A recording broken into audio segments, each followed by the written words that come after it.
Dear viewers, কেমন আছেন আপনারা সবাই? আপনাদের সবাইকে স্বাগত জানাচ্ছি আমাদের আজকের লেসনে। আজকে আমরা চাকরির পরীক্ষায় বারবার আসে এমন 20টা অঙ্ক করব, যে অঙ্কগুলো করলে আপনাদের কমন পাওয়ার চান্স অনেক বেশি বেড়ে যাবে। তো অবশ্যই ভিডিওটা প্রথম থেকে শেষ অবধি মনোযোগ সহকারে দেখবেন। আর যারা এখন পর্যন্ত সাবস্ক্রাইব করেননি তারা মাস্ট বি সাবস্ক্রাইব করবেন, আর ফেসবুক থেকে দেখে থাকলে ফলো দিয়ে দেন। তো স্ক্রিনে আপনারা দেখতে পাচ্ছেন এখানে মোট 13টা টপিক রয়েছে। অনুপাত, সমানুপাত, শতকরা, লসাগু, গসাগু, ধারা, লাভ, ক্ষতি, ঐকিক নিয়ম, এইভাবে মোট 13টা টপিক রয়েছে এবং এই 13টা টপিক থেকে আজকে আমরা 20টা অঙ্ক করব। একসাথে একটা টপিকের অনেকগুলো অঙ্ক না করে আপনারা ভিন্ন ভিন্ন টপিক থেকে যদি অঙ্কগুলো প্র্যাকটিস করেন তাহলে কিন্তু আপনাদের প্রস্তুতিটা 100তে 100 হয়ে যাবে। ওকে, তো এই ভিডিও সিরিজগুলো আমি ধারাবাহিকভাবে আপলোড করছি, অবশ্যই আপনারা প্রথম থেকে শেষ অবধি মনোযোগ সহকারে দেখবেন। তো দেখেন, আমি অঙ্কটা শুরু করছি। প্রথমে অনুপাত সমানুপাতের একটা অঙ্ক দিয়ে। 60 লিটার কেরোসিন ও পেট্রোলের মিশ্রণের অনুপাত 3:7। ওই মিশ্রণে আর কত লিটার পেট্রোল মিশালে অনুপাত 3:7 হবে?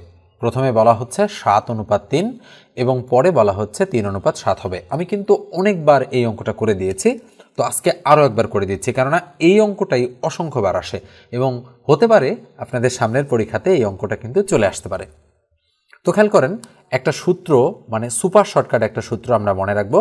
সেটা হচ্ছে এই ধরনের অঙ্ক করার জন্য উপরে আমরা দিব মোট মিশ্রণ, নিচে দিব আমরা মিশ্রণের ছোট অনুপাত। আমি লিখেই দিচ্ছি মিশ্রণের ছোট অনুপাত, আপনারা লিখে রাখতে পারেন সূত্রটা, গুণন দিব আমরা অনুপাতের পার্থক্য। কি বললাম? অনুপাতের হচ্ছে পার্থক্য দিয়ে আমরা গুণ দিব। তাহলে সূত্রটা যদি আমরা প্রয়োগ করে দেই তাহলে কি হবে বলেন তো দেখি? এখানে মোট মিশ্রণ কত? 60 লিটার। তাহলে মোট মিশ্রণ হচ্ছে 60 লিটার। মিশ্রণের ছোট অনুপাত কত? ছোট অনুপাতটা হচ্ছে 3। এখানে দেখেন 7:3, এখানে 3:7। এই দুটোর মধ্যে সবচেয়ে ছোট সংখ্যা কত? 3। তাহলে 3 দ্বারা ভাগ, গুণন অনুপাতের পার্থক্য। আচ্ছা বলেন তো 7 থেকে 3 বিয়োগ করলে কত থাকে, বা 3 থেকে 7 বিয়োগ করলে কত থাকে? 4। তার মানে অনুপাতের পার্থক্য 4, তবে পজিটিভ মান নিতে হবে। আমরা যদি এবার কাটাকাটি করি, 3 20 60, 20 20 দিয়ে যদি 4কে গুণ করি, 4 20 কত হয়? 80। তার মানে আমাদের সঠিক উত্তর হচ্ছে খ। এবার দেখেন, আপনারা এই যে সূত্রটা, শর্টকাট মেথডের এই সূত্রটা আপনারা শিখলেন, এটা কিন্তু সুপার শর্টকাট মেথড। এই সূত্রটা অঙ্ক পড়া মাত্রই আপনারা প্রয়োগ করে দিবেন। কিভাবে, কখন বুঝবেন যে এই সূত্রটা প্রয়োগ হবে? যখন দেখবেন যে অনুপাতটা এখানে দেওয়া আছে ওই অনুপাতটা রিভার্স হয়ে বা বিপরীত হয়ে পরের অনুপাতটা হয়েছে, তখন কিন্তু এই সূত্রটা প্রযোজ্য হবে। আদারওয়াইজ কিন্তু আপনারা এই সূত্রটা প্রযোজ্য করবেন না বা এই সূত্রটা প্রয়োগ করবেন না। এই জন্য আমি কিন্তু একেবারে স্পেসিফিকভাবে বলে দিচ্ছি, যখন দেখবেন ধরেন এখানে রয়েছে 4:1 আর পরে রয়েছে 1:4 হবে, সেক্ষেত্রে কি মেশাতে বলে বলুক, যদি এরকম রিভার্স হয়ে যায় অনুপাতটা, তাহলে কিন্তু আপনারা এই সূত্র প্রয়োগ করে দিবেন। তাহলে কি হবে? 60 লিটার, পরীক্ষার হলে করবেন 60 লিটার, ছোটটা দিয়ে ভাগ, তাহলে 3 20 60 20, আর পার্থক্য হচ্ছে 4 4 20 80। তাহলে 5 সেকেন্ডের মধ্যেই কিন্তু আপনাদের উত্তরটা চলে আসবে। ঠিক আছে, এরপর আমরা পরের অঙ্কটাতে চলে যাচ্ছি। 2 নম্বর অঙ্কটা দেখেন, বলা হচ্ছে যদি তেলের মূল্য 25% বৃদ্ধি পায় তবে তেলের ব্যবহার শতকরা কত কমালে তেল বাবদ ব্যয় বৃদ্ধি পাবে না? তো নিঃসন্দেহে এই ধরনের অঙ্ক চাকরির পরীক্ষায় বেশিবার আসে এবং আমি অসংখ্যবার করেও দিয়েছি, আরও একবার করে দিচ্ছি আপনাদের। একটু মনোযোগ সহকারে দেখেন, যারা ইতিপূর্বে বুঝতে পারেননি তারা অঙ্কটা আরেকবার দেখেন। যদি এখানে বলা হয় বৃদ্ধি পেয়েছে, তাহলে মনে রাখবেন কততে কত বৃদ্ধি পেয়েছে? ছিল 100, হয়েছে মানে 25 বৃদ্ধি পেয়েছে, তার মানে 100তে 25 বেড়েছে। যেহেতু বৃদ্ধি, তাহলে মনে করবেন যে এটা হচ্ছে প্লাস। তাহলে আমরা কি করব? আমরা এই 100 আর 25 এই দুটো নিয়ে কাজ। 100 আর 25 নিচে আমরা যোগ করে দেব, যেহেতু বৃদ্ধি, ওই 100 আর 25 আমরা উপরে গুণ করে দেব। তাহলে 100 গুণন হচ্ছে 25। এইভাবে আমরা উত্তরটা মুহূর্তের মধ্যেই বের করে ফেলতে পারবো। তাহলে ইকুয়াল 100 আর 25 যোগ করলে কত হয়? 125। তার উপরে কত হয়? 100 গুণন 25, যা আছে তাই রাখলাম।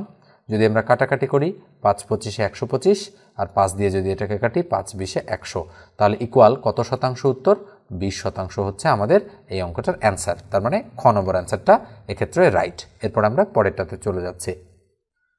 এই অঙ্কটা দেখেন, লসাগু গসাগু সম্পর্কিত একটা অঙ্ক এবং অত্যন্ত গুরুত্বপূর্ণ অঙ্ক। বলা হচ্ছে দুটি সংখ্যার গসাগু 11 এবং লসাগু 7700। একটি সংখ্যা 275 হলে অপর সংখ্যাটি কত?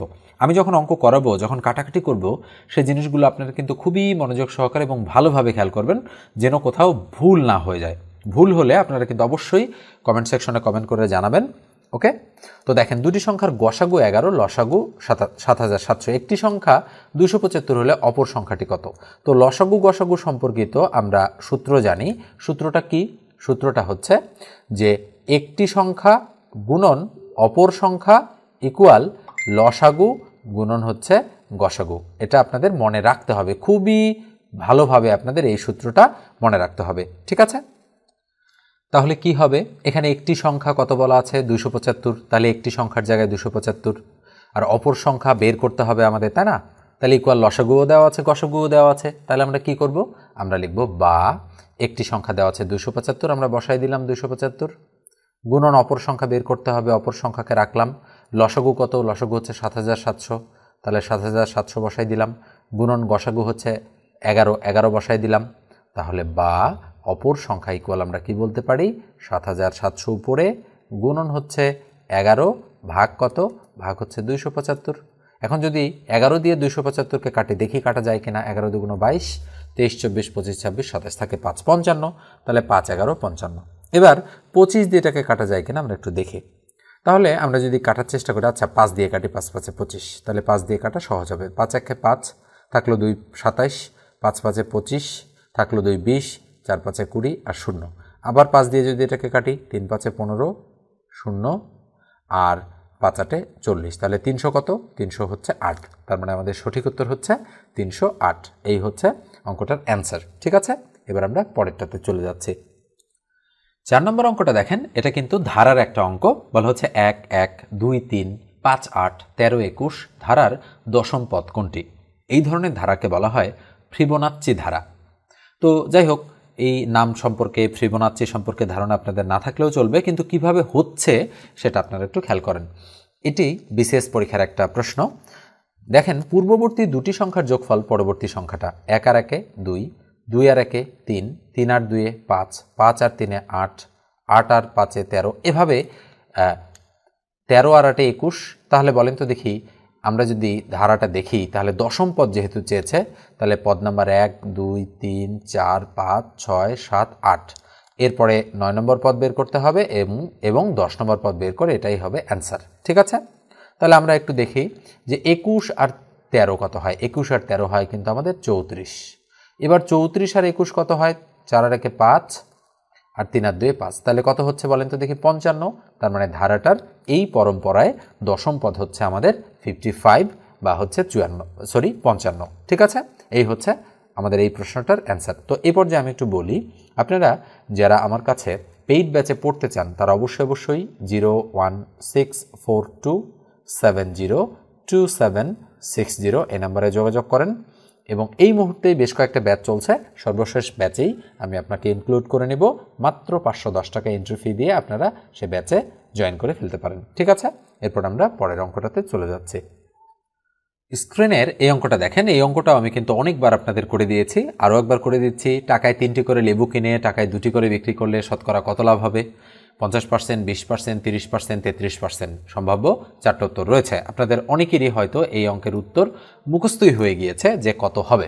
তো তারপরেও আমি আরেকবার রিকল করার চেষ্টা করি আপনাদেরকে। মনে রাখবেন যে টাকায় 3টা আর টাকায় 2টা, তার মানে টাকায় 3টা ক্রয় করেছে, যেহেতু কিনে বলেছে ক্রয়, আর টাকায় 2টি বিক্রি বলেছে, তার মানে এটা হচ্ছে বিক্রয়।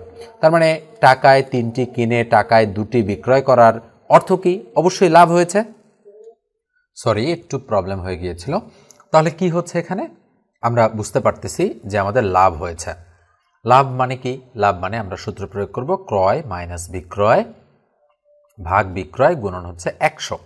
তাহলে ক্রয় কত? টাকায় কয়টা? 3টা, তার মানে টাকায় 3টা ক্রয়, মাইনাস বিক্রয় কত? টাকায় 2টা, তাহলে 2টা বিক্রয়, ভাগ বিক্রয় মানে কত? 2, গুণন কত? 100। এই সূত্র আমরা প্রয়োগ করে দিব যখন টাকার ফিগার দুটো সেম থাকবে, এখানেও টাকায় এখানেও টাকায়। এমন হতে পারে যেখানে 100 টাকায় এখানেও 100 টাকায়, যদি সেম থাকে তাহলে আমরা বিয়োগ করে দিয়ে ভাগ করে দিলে অ্যান্সার হয়ে যাবে। তাহলে উপরে 1, তার নিচে 2, গুণন কত? 100। কাটাকাটি যদি করি, 50 দুগুণ 100, তাহলে 50 আর 1 গুণ করলে 50 একে 50, তার মানে 50% হচ্ছে আমাদের অ্যান্সার, অর্থাৎ ক নম্বর অ্যান্সারটা এক্ষেত্রে রাইট। এরপরে আমরা পরেরটাতে চলে যাচ্ছি। এই অঙ্কটা দেখেন, এটা অত্যন্ত গুরুত্বপূর্ণ একটা অঙ্ক এবং অনেক সহজ একটা অঙ্ক, এবং এটা বারবার আসে বিভিন্ন চাকরি পরীক্ষায়। বলা হচ্ছে ক ও খ একত্রে একটি কাজ 12 দিনে করতে পারে, ক একা কাজটি 20 দিনে করতে পারে, খ একা কাজটি কত দিনে করতে পারবে? 25 দিন, 30 দিন, 35 দিন নাকি 40 দিন? তো আমরা যদি এই ধরনের অঙ্ক করতে চাই তাহলে আমরা দেখব যে ক ও খ একত্রে করতে পারে কত দিনে? 12 দিনে। তাহলে 12 দিন মানে 1/12 আমরা লিখব। লেখার পরে ক একা করতে পারে কয় দিনে? 20 দিনে। তার মানে 1/20 আমরা লিখব। এবার বলেছে খ একা কত দিনে করতে পারবে? তার মানে খ একা করতে পারবে, এই দুটো যদি মাইনাস করে দিই তাহলে খ এর কাজ বের হয়ে যাবে। ঠিক আছে, তাহলে 12 আর 20 এর লসাগু কত? আমরা একটু লসাগু করে নেই এই সাইডে। তাহলে 2 6 দুগুণ 12 আর 10 দুগুণ 20, আবার 2 দিয়ে যায় 3 দুগুণ 6, 5 দুগুণ 10, তাহলে 3 5 15, 15 দুগুণ 30, 30 দুগুণ 60, তার মানে লসাগু হচ্ছে 60। তাহলে 5 12 60 উপরে 5 মাইনাস 3 20 60 উপরে 3, তাহলে কি হচ্ছে? উপরে 2 তার নিচে 60। আমরা বলেছি যে শুরুতে যেহেতু আমরা ধরেছি এই যে 12 ছিল 1/12, আবার 20 ছিল 1/20, তাই ফাইনালি যে অ্যান্সারটা হবে সেটাকে আমাদের উল্টায় দিতে হবে। তাহলে উপরে 60 তার নিচে কত? 2। আমরা যদি কাটাকাটি করি 30 দুগুণ 60, তার মানে কত দিনে? 30 দিনে। এইভাবে যদি আমরা করতে পারি তাহলে সবচেয়ে দ্রুত এই ধরনের অঙ্ক সলিউশন হয়ে যাবে। ঠিক আছে, এরপর আমরা 7 নম্বরে চলে যাচ্ছি। 7 নম্বর অঙ্কটা দেখেন, বলা হচ্ছে 60 থেকে 80 এর মধ্যবর্তী বৃহত্তম ক্ষুদ্রতম মৌলিক সংখ্যার অন্তর হবে 8, 12, 18 নাকি 140। সম্ভাব্য 4টা উত্তর দেয়া রয়েছে। তাহলে এই অঙ্কটা যদি আমরা করতে চাই তাহলে আমাদের মৌলিক সংখ্যা সম্পর্কিত একটা ভালো ধারণা কিন্তু রাখতে হবে। খেয়াল করেন যে মৌলিক সংখ্যা কি? যে সংখ্যাকে 1 এবং ওই সংখ্যা ছাড়া অন্য কোনো সংখ্যা দ্বারা ভাগ করা যায় না তাকে বলা হয় মৌলিক সংখ্যা। এবং আমরা জানি 1 থেকে 100 পর্যন্ত মৌলিক সংখ্যা আছে মোট 25টা। তাহলে এখানে যেহেতু বলা হচ্ছে যে 60 থেকে 80 এর মধ্যবর্তী বৃহত্তম এবং ক্ষুদ্রতম মৌলিক সংখ্যার অন্তর কত হবে সেটা আমাদের কিন্তু বের করতে বলেছে। তাহলে আমরা কি করব বলেন তো দেখি। আমরা যেটা করব সেটা হচ্ছে 60 থেকে বড় মৌলিক সংখ্যা কত আছে সেটা ফাইন্ড আউট করব। তাহলে রয়েছে 61, এবং 80 এর চেয়ে ছোট মৌলিক সংখ্যা কত আছে? আমরা যদি মৌলিক সংখ্যার চারটা একটু খেয়াল করার চেষ্টা করি, 2 3 5 7, 11 13 17 19, একটু রিভিশন হয়ে যাচ্ছে আপনাদের। এরপরে রয়েছে 23 29, এরপর রয়েছে 31 37, এরপর 41 43 47, এরপর রয়েছে 53 59, 61 67, 71 73 79, এরপরে রয়েছে 83 89 এবং 97। এই মোট হচ্ছে 25টা। দেখেন 4টা 4টা 8টা, 2টা 10টা, 2টা 12টা, 8 3 15টা, 16 17টা, 18 19টা, 20 21 22টা, 23 24টা, আর এটা একটা 25টা। তাহলে মৌলিক সংখ্যার লিস্টটা আমি আপনাদের দিয়ে দিলাম। এবার এই ধরনের যেমনই প্রশ্ন আসুক না কেন আপনারা কিন্তু করতে পারবেন। তার মানে দেখেন তাহলে 80 এর চেয়ে ছোট মৌলিক সংখ্যা কত আছে? এই যে 79 রয়েছে, এই যে 79। তাহলে এই দুটো যদি আবার আমরা বিয়োগ করি, যেহেতু বলছে অন্তর কত হবে, অন্তর মানে তো বিয়োগ, তার মানে 79 থেকে যদি আমি 61 বাদ দেই তাহলে 9 আর নিচে 1, তাহলে রয়েছে 8, তাহলে রয়েছে 7 থেকে 6 বাদ দিলে 1 থাকলো, তাই না? তার মানে 18 বা 18 হচ্ছে আমাদের এই প্রশ্নটার অ্যান্সার। তো ঠিক আছে, এই হচ্ছে আমাদের মৌলিক সংখ্যা সম্পর্কিত প্রশ্ন। এবং এই যে বিষয়গুলো আমি আলোচনা করে দিলাম এখান থেকে কিন্তু আপনারা অনেক প্রশ্ন কমন পেয়ে যাবেন যদি এই সংখ্যাগুলো মুখস্থ রাখেন। তো একেবারেই ধারাবাহিকভাবে সংখ্যাগুলো মুখস্থ করবেন। যদি 5-7 মিনিট সময় লাগে তাহলে লাগুক, কোনো সমস্যা নেই, আপনারা মুখস্থ করে ফেলেন এবং মধ্যে মধ্যে এই জিনিসগুলো লিখে প্র্যাকটিস করবেন। তা না হলে কিন্তু মনে থাকবে না। ঠিক আছে, এ পর্যায়ে আমি একটু বলি, যারা নতুন দেখছেন তারা অবশ্যই সাবস্ক্রাইব করে দেন, আর যারা ফেসবুক থেকে দেখছেন এই মুহূর্তে অবশ্যই ফলো দিয়ে দিবেন। ওকে, আর ভিডিওটাতে একটা লাইক দিতে ভুলবেন না। এবার আমরা পরেরটাতে চলে যাচ্ছি। এই অঙ্কটা খেয়াল করেন, বলা হচ্ছে 1 + 2 + 3 + 4 + +99 = কত? ওকে, তো এই অঙ্কটা যদি আমরা করতে চাই তাহলে খেয়াল করেন এখানে সম্ভাব্য 4টা উত্তর রয়েছে। আমরা সুপার শর্টকাট মেথড প্রয়োগ করতে পারি এই অঙ্কটা করার ক্ষেত্রে। সেটা কি? সেটা হচ্ছে যদি সংখ্যাগুলো ধারাবাহিকভাবে থাকে, 1-এর পরে 2, 2-এর পরে 3, 3-এর পরে 4 এবং সবশেষে যদি একটা সংখ্যা থাকে এবং এই সংখ্যাগুলোর যোগফল যদি জানতে চাই তাহলে আপনারা শুরুতে কি করবেন? আপনারা শেষের সংখ্যাটা আগে লিখে ফেলবেন। লিখে ফেললেন, লেখার পরে এর সাথে গুণ করবেন জাস্ট প্রথম সংখ্যা আর শেষ সংখ্যার যোগফলের অর্ধেক। তাহলে প্রথম সংখ্যাটা 1, শেষ সংখ্যাটা 99, 99 এর 1 হচ্ছে 100, 100কে 2 দিয়ে ভাগ করলে 50। তাহলে এই দুটো যদি আপনারা গুণ করতে পারেন মুহূর্তের মধ্যে অ্যান্সার চলে আসবে। আমি আবার বলছি, শেষের সংখ্যাটা আপনারা বসাবেন, বসানোর পরে শেষ আর প্রথমটা যোগ করে 2 দিয়ে ভাগ করে বসাবেন। বসালে উত্তর যা হবে সেটাই হবে আমাদের কাঙ্ক্ষিত ফলাফল। ঠিক আছে, তাহলে দেখেন আমি একটু গুণ করে দিচ্ছি আপনাদের। তাহলে আমরা গুণ করলে 0 0 দিয়ে দিলাম, 5 9 45-এর 5 হাতে কত 4, 5 9 45 আর 4 49, তার মানে 4950 হচ্ছে আমাদের এই অঙ্কটার উত্তর। তার মানে উত্তরটা হচ্ছে ঘ নম্বর রাইট। ওকে, তো আমি এই অঙ্কগুলো করছি, আমি কিন্তু প্রুফ রিডিং করিনি। আমার এই যে শীটটা রয়েছে সেই শীটটা আপনারা অবশ্যই ভালো করে খেয়াল করবেন যে কোথাও যোগ বিয়োগ গুণ ভাগের সমস্যা হচ্ছে কিনা। তবে প্রসেসে কিন্তু কোনো সমস্যা নেই। এই যে বললাম শেষ সংখ্যাটা বসাবেন, শেষ আর প্রথমটা যোগ করে 2 দিয়ে ভাগ করে বসাবেন, এতে কোনো ভুল নেই। তবে ক্যালকুলেশন করতে গিয়ে যোগ বিয়োগ গুণ ভাগে হয়তো অনেক সময় ভুল হয়ে যেতে পারে। আমি খুবই সতর্কতা অবলম্বন করি যেন ভুল না থাকে। তারপরেও যদি ভুল থেকে যায় তাহলে অবশ্যই আপনারা কমেন্ট সেকশনে কমেন্ট করে আমাকে জানাবেন। ওকে, এবার আমরা পরেরটাতে চলে যাচ্ছি। এই অঙ্কটা দেখেন, বলা হচ্ছে x + y = 12 এবং x - y = 2 হলে xy এর মান কত। ওকে, তো কি বলা হচ্ছে যে এখানে x + y = 12 দেওয়া আছে এবং x - y = 2 দেওয়া হচ্ছে। আচ্ছা, তাহলে xy এর মান কত হবে আমাদের বের করতে বলেছে। 35 নাকি 140, 70 নাকি 144, সম্ভাব্য 4টা অপশন কিন্তু এখানে রয়েছে। তো আমরা যদি এই ধরনের অঙ্ক করতে চাই তাহলে নর্মালি গতানুগতিক নিয়মেও করতে পারি, আবার সুপার শর্টকাট মেথডেও প্রয়োগ করতে পারি।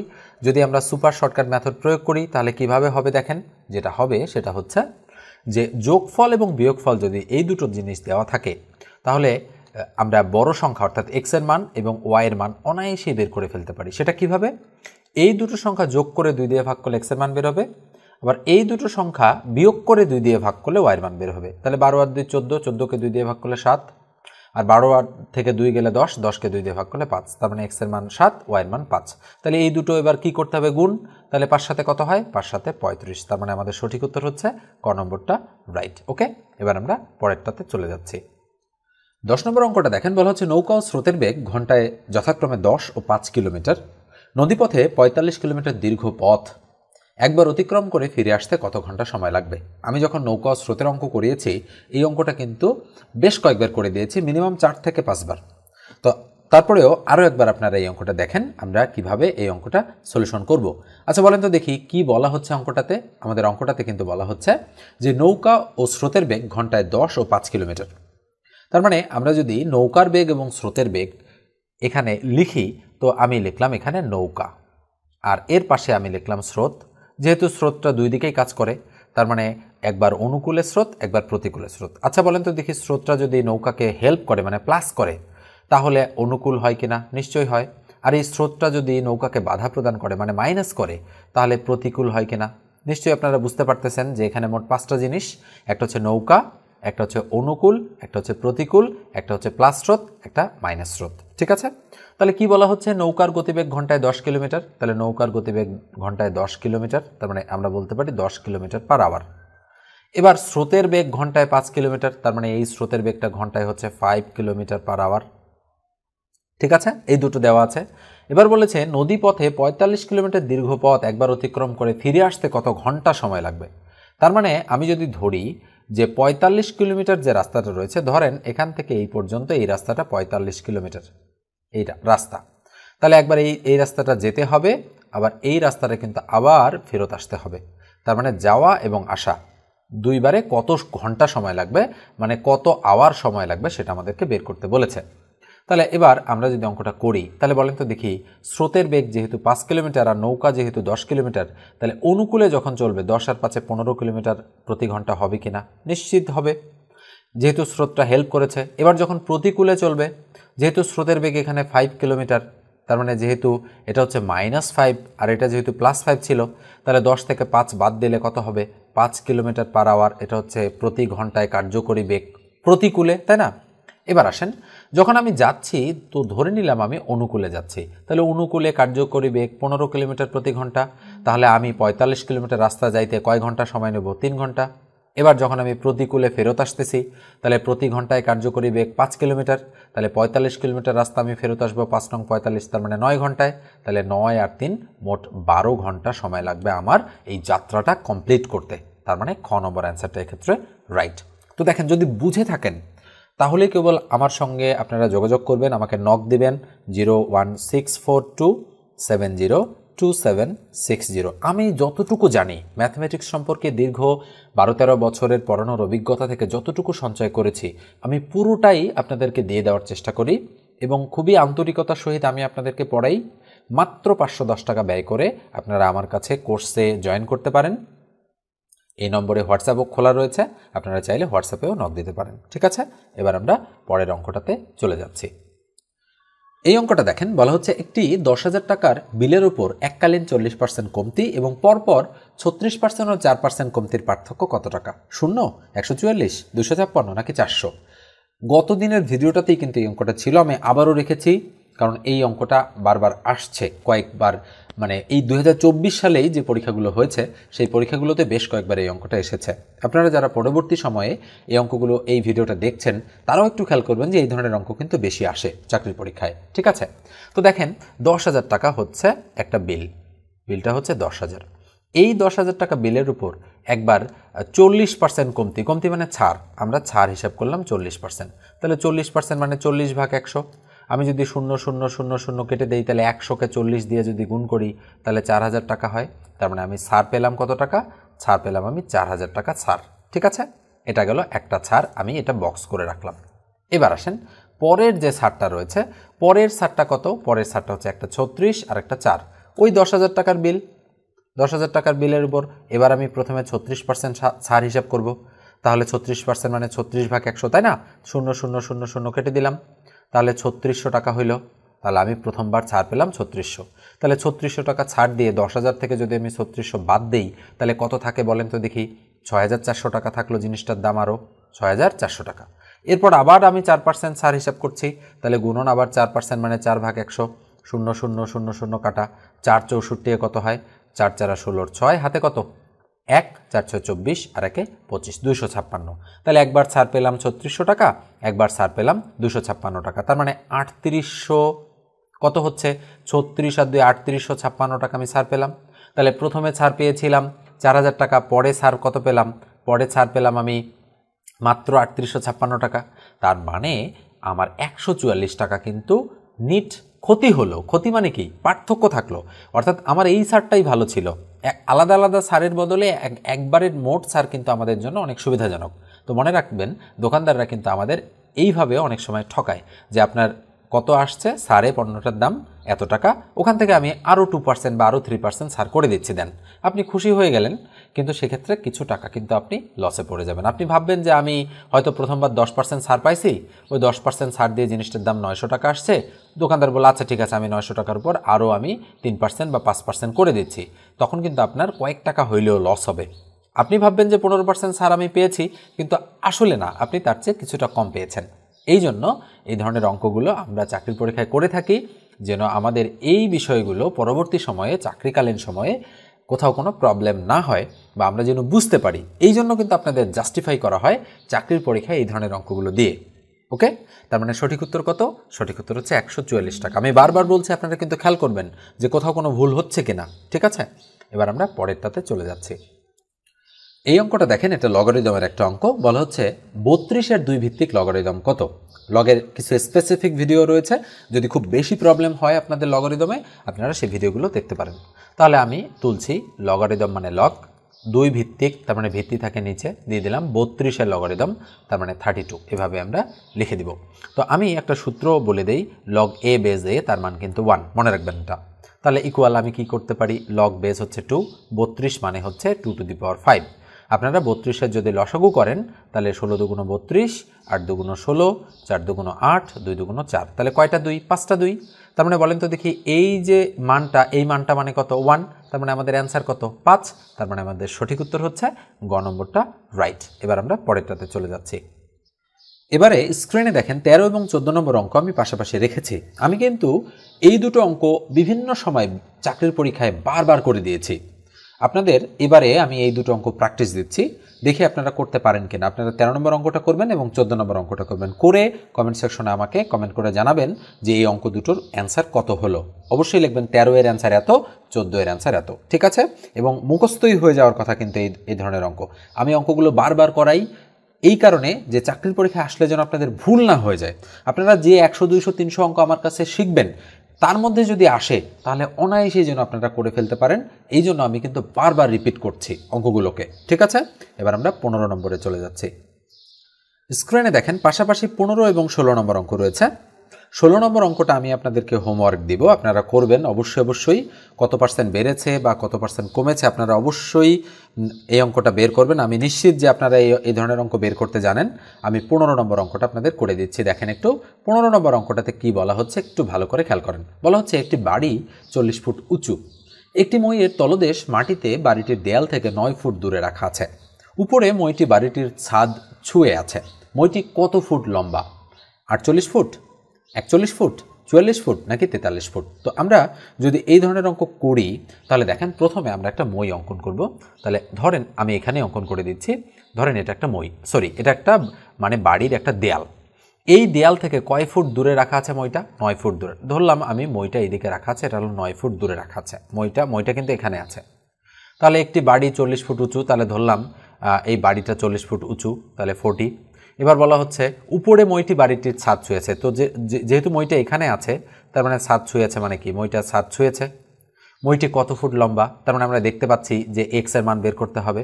এখন যদি আমরা পিথাগোরাসের সূত্র প্রয়োগ করি তাহলে আমরা বলতে পারি যে অতিভুজের উপরে স্কোয়ার ইকুয়াল লম্ব স্কোয়ার প্লাস হচ্ছে ভূমি স্কোয়ার। খেয়াল করেন লম্ব এখানে 40 আর ভূমি হচ্ছে 9।